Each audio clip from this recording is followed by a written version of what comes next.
Prior to the 9/11 attacks, the Twin Towers stood tall above all other buildings in New York City. The towers were filled with over 1,000 everyday businessmen and women whose offices were located in the Twin Towers. The towers had stood tall despite the terrorist attack in 1993 on the towers. In D.C., there was the Pentagon, which was the headquarters for the United States defense and military. On 9/11, these monuments went up in flames due to being targeted by hijacked planes. But who would purposely target the United States? And more importantly, why?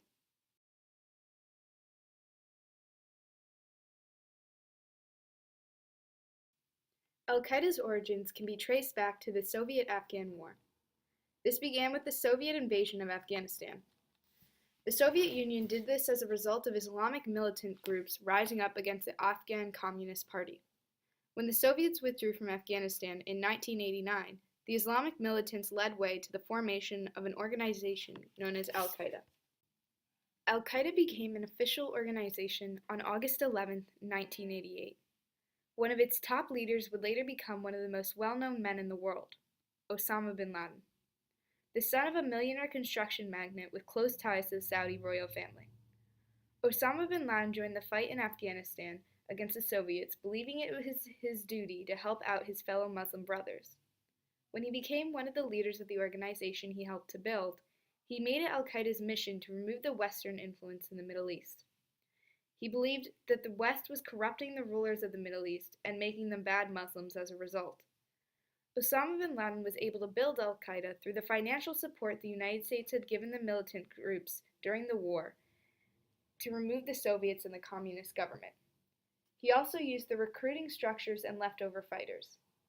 As a result, Al Qaeda was able to grow in power with the money, men, and support from countries such as Saudi Arabia, Qatar, and Sudan. This triumph in their rise to power, however, would quickly become a tragedy for the United States.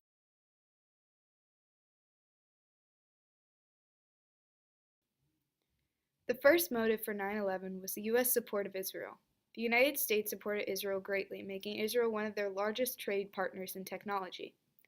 In 1987, the United States granted Israel the status of major non-NATO ally, enabling it to compete equally with NATO and other U.S. allies for contracts and purchase advanced U.S. weapon systems. Israel then became the largest recipient of the United States military aid in the world. This angered Osama bin Laden greatly, as he felt the United States should leave Israel alone and not encourage them to buy military weapons from the West that would help the West profit off of the Middle East. Osama bin Laden also did not like the U.S. being so close to Israel in the sense that many holy Muslim sites were located in Israel. The second motive for 9/11 by Al Qaeda was the U.S.'s enforcement of UN sanctions on Iraq. On August 2, 1990, Iraq invaded Kuwait. To punish Iraq for doing so, the UN placed economic sanctions on Iraq on August 6, 1990.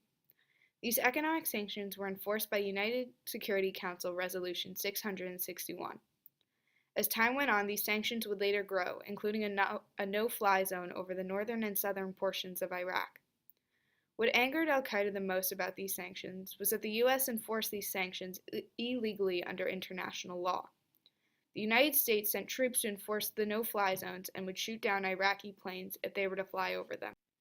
As a result, the U.S. support of Israel and the U.S.'s enforcement of the sanctions on Iraq were the two biggest causes of becoming a target of Al Qaeda on September 11, 2001.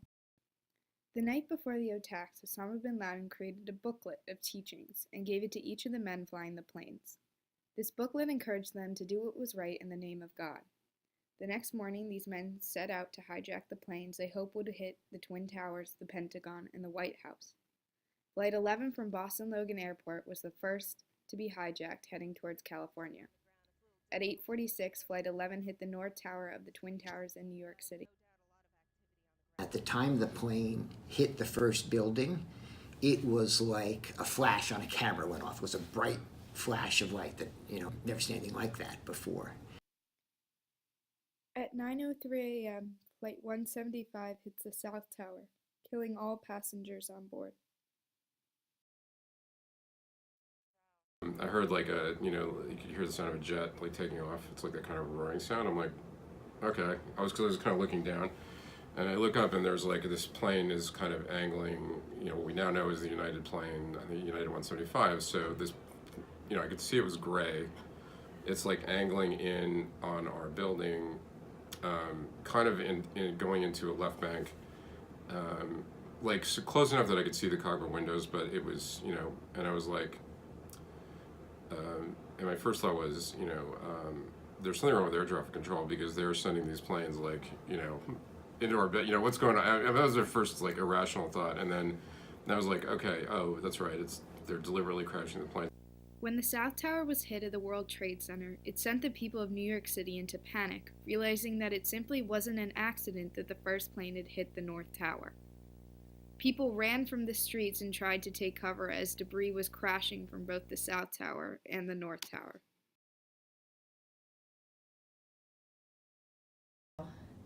I remember hearing things fall to the ground in the concourse where they had the plaza, where they had the sphere. It was all dark and all smoky. And then there were these sequential plops. I learned afterwards that they were bodies falling. At 9:33 a.m., Flight 11 hit the Pentagon. All 64 passengers on board were killed, and hundreds were killed within the building.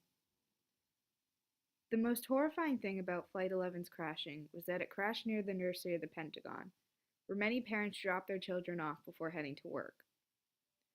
Firefighters worked very hard to get most of the children out, however, some were unable to be saved. Back in New York City, the Twin Towers continued to burn as all of New York City watched. At 9:59, the South Tower collapsed, followed by the North Tower at 10:28 a.m.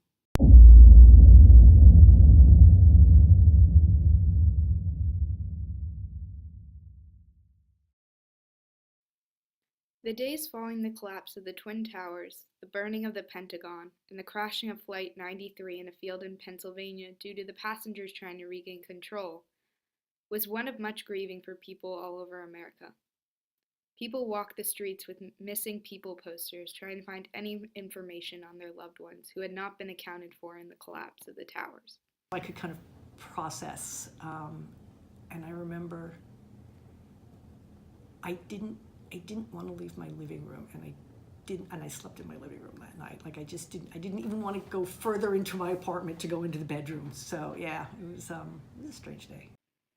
And while the country was grieving and trying to figure out how to move forward, the United States government expanded the defense branch and created TSA to help better protect our country from terrorist attacks in the future. However, these small fixes did not amount to the loss people felt, and this tragedy is still very deeply rooted in each American and those in the rest of the world.